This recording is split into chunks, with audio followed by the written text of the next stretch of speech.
If you are trying to get more gold and gems, then this video is a video for you. In this video, I'm going to go over exactly how to get the most gold and gems in MTG Arena and what you should be spending your gems and gold on. The first things first is daily quest. You'll get 3 dailies max before they'll cap out, so make sure you do at least one every 3 days or so. You want to focus on the 750 ones. I have a 500 one that's almost done. If you get a 500, you most likely want to re-roll it to try and get the 750. There's also the daily win rewards. So it goes up to 15. 15 is kind of a long time. I only like to do the first 4.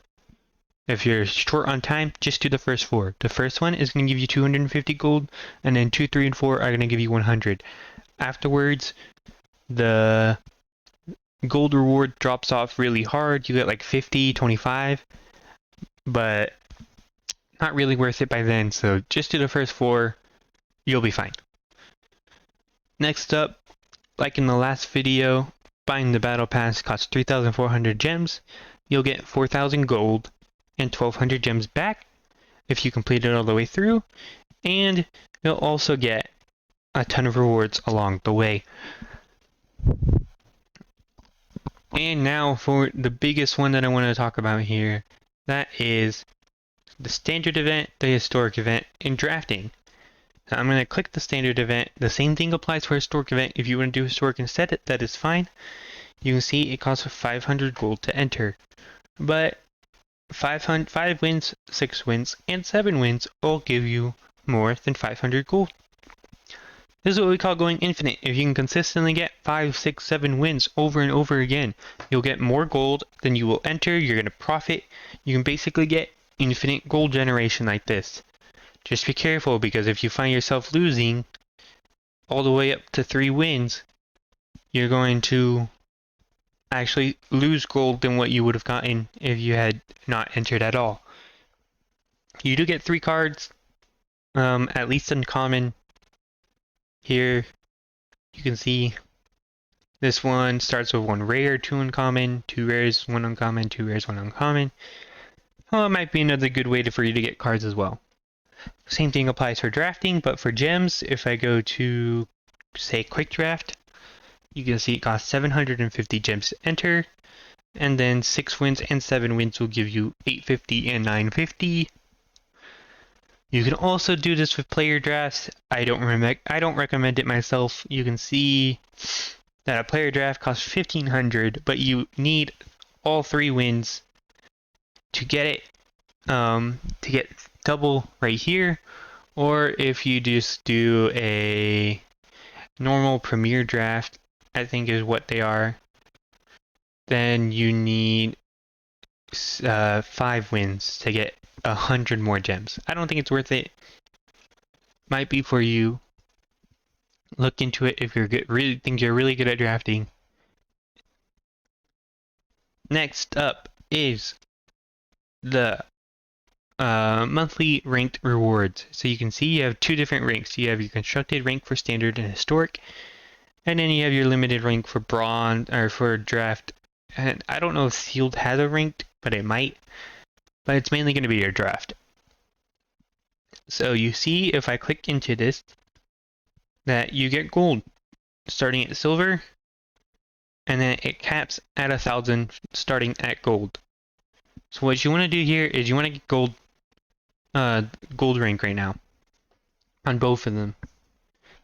So the season ends end of each month.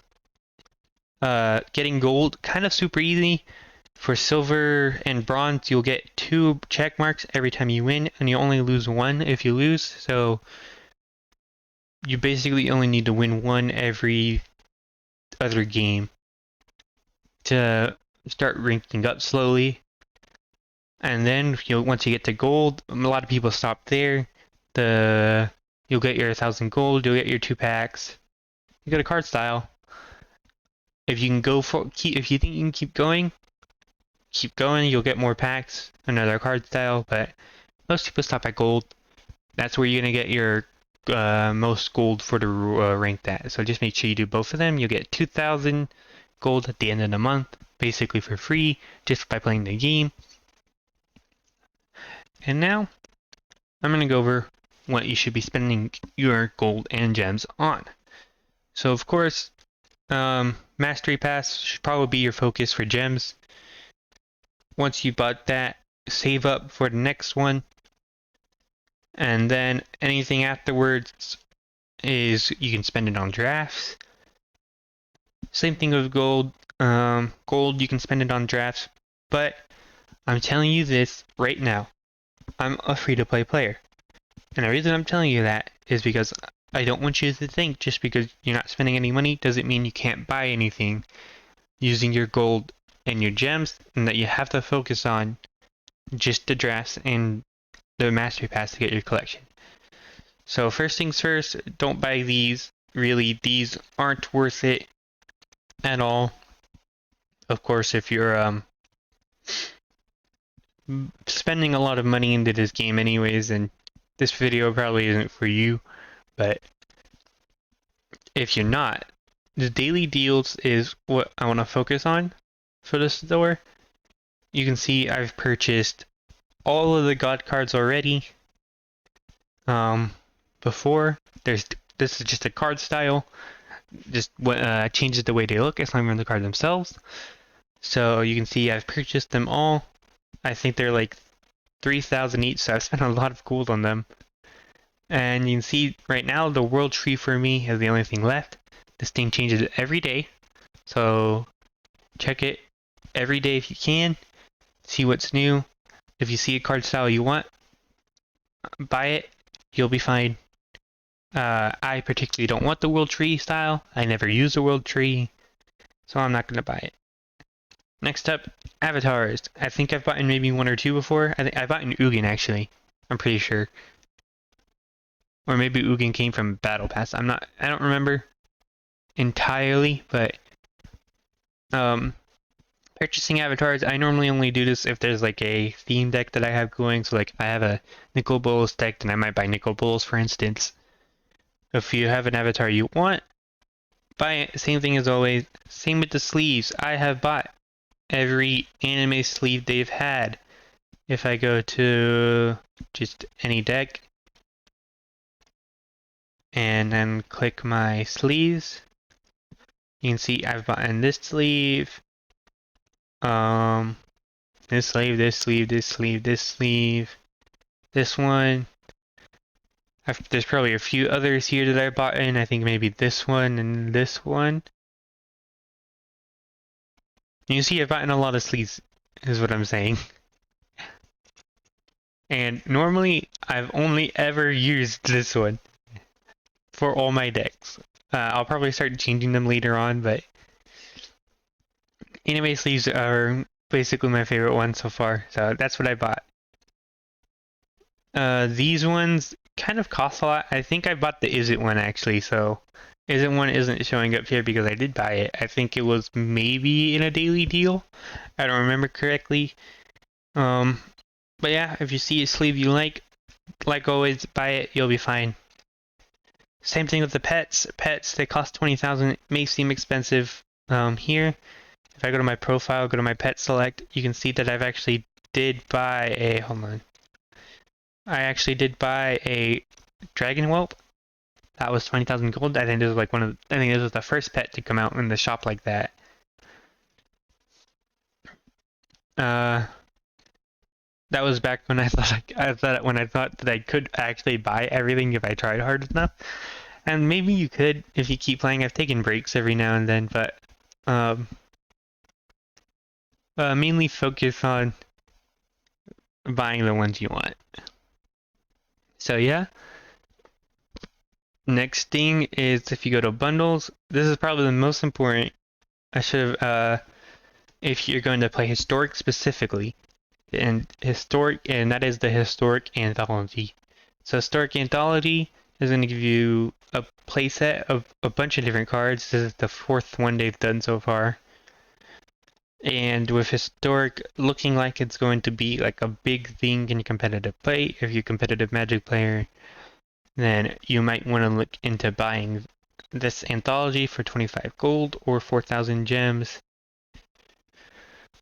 You'll get all these cards, 4 copies of each. They're maybe they sell the 3, 2, and 1 later on in different times. I don't think so. So just make sure you think about grabbing these. And then there's the card styles that you can get for different things. This is like for historic, more historic. This might be, yeah, this is for historic too. You can see a lot of stuff is for historic right now. There's a full art snow land bundles. This is probably the newest one. You can buy those if you want the full art snow lands. I use the constellation lands, so I don't particularly use them, though. I guess I should switch to just normal snow covered. There's the planeswalker borderless style that you can get. Same with the dual lands. And then they have all their special art styles for their current set. So this one is Norse mythology, like the Viking style. Other times it was like the Godzilla ones. Let me see if I can find an example of Mothra. So you can see there's like the Godzilla one, which is a luminous brood moth. So yeah, you can basically get a lot of cosmetics and still be free to play and still get a lot of cards for your collection and stuff. If you found this video useful, please consider liking and subscribing, and I will see you guys later.